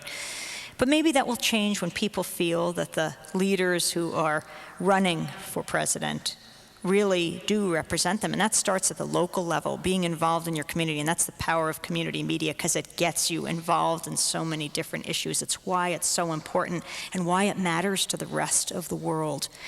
But so on that day, November 12th, 1991, they saw that shield bloodied. And it just deepened their despair. I think here, being in Grand Rapids, about the nuns, the Dominican nuns from Grand Rapids.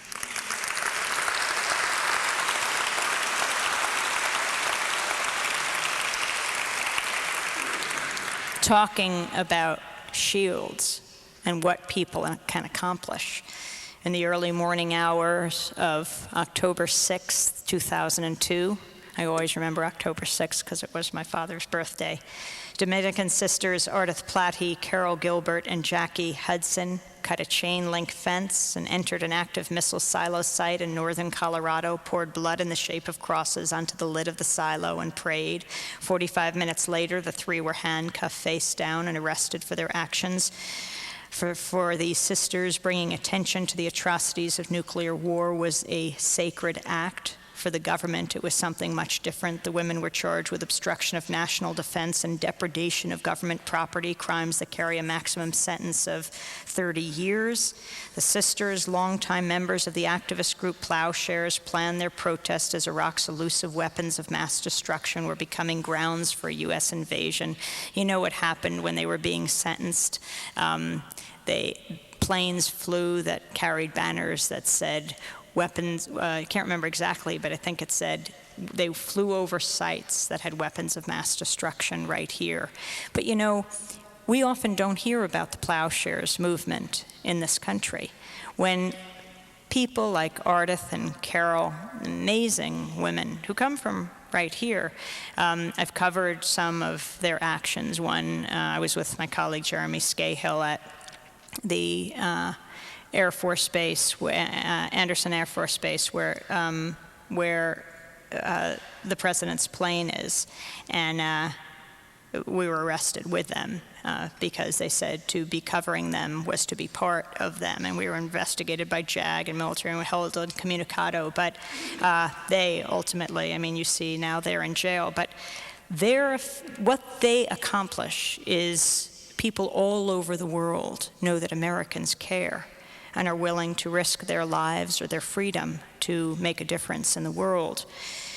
And that's why I think it's because of people like them that that people around the world do see us as the shield, see what can be accomplished. So you fast forward 10 years, and Alan and I went back to Timor in 2002. A nationwide movement grew up in this country to stop the selling of military weapons to Indonesia, an amazing group called the East Timor Action Network that educated so many thousands, hundreds of thousands, millions of people in this country. They just kept at it all the time. But in 2002, we went back to Timor for an amazing moment, and that was the people of East Timor celebrating their independence. On May 20th, 2002, May 19th at midnight, 100,000 Timorese gathered in a sandy plain outside of Dili, the capital. And the founding president of Timor, the longtime rebel leader who'd been imprisoned for years by the Indonesian military, Shanana Gusmao, ascended the stage and unfurled the flag of the Democratic Republic of East Timor. And the people looked up, and there was a huge fireworks display. And you could see the light reflected in their tear-stained faces. This nation of survivors had prevailed. They had resisted, and they had won. And they knew that they had done it themselves, but also with the support of people all over the world, no matter their political stripe, who once they learned what was happening, when the media finally shed a spotlight on what was happening in Timor, people revolted all over, and they said no to their governments providing weapons for the Indonesian military. And the people of Timor understood they had accomplished this, and they had accomplished it with a community of goodwill all over the world. And it's such an important lesson to all of us. And it's one that I carry with me all the time, that every day, every hour of every day, whoever we are, journalists, media activists, teachers, scholars, students, doctors, nurses, nuns, employed, unemployed, politicians, whoever, we have a decision to make every day. And that is whether we want to represent the sword or the shield. Democracy now. Thank you.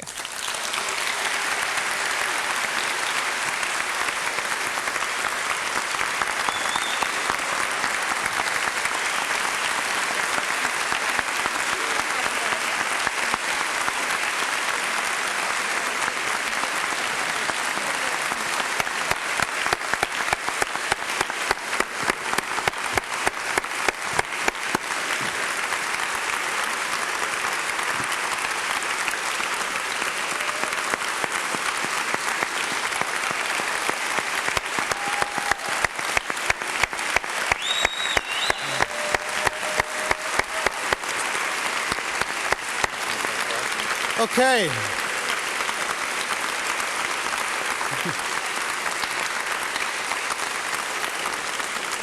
Before people bolt out of here, just a couple quick messages. I want to also thank Fountain Street Church for hosting this. They always can be counted on to be great speakers, host great speakers in town. Is Herm still here from Vertigo? Yeah, Herm's still here. Vertigo is also a sponsor of tonight's event, and I'm going to let the cat out of the bag by saying that pretty soon they're going to be the only real independent bookstore also in Grand Rapids. And lastly, before people head out, we've got folks here with clipboards, if they could sort of get up and walk around with these. If people think that after hearing Amy tonight, and if you've seen the show, or you listened to it, or you download it off the internet, would be interested in the possibility of Democracy Now! Airing on WYCE, please sign the petition before you leave. Thank you. And books are in the back for sale, signing, and please check out all the other activist tables before you leave. Thank you for coming.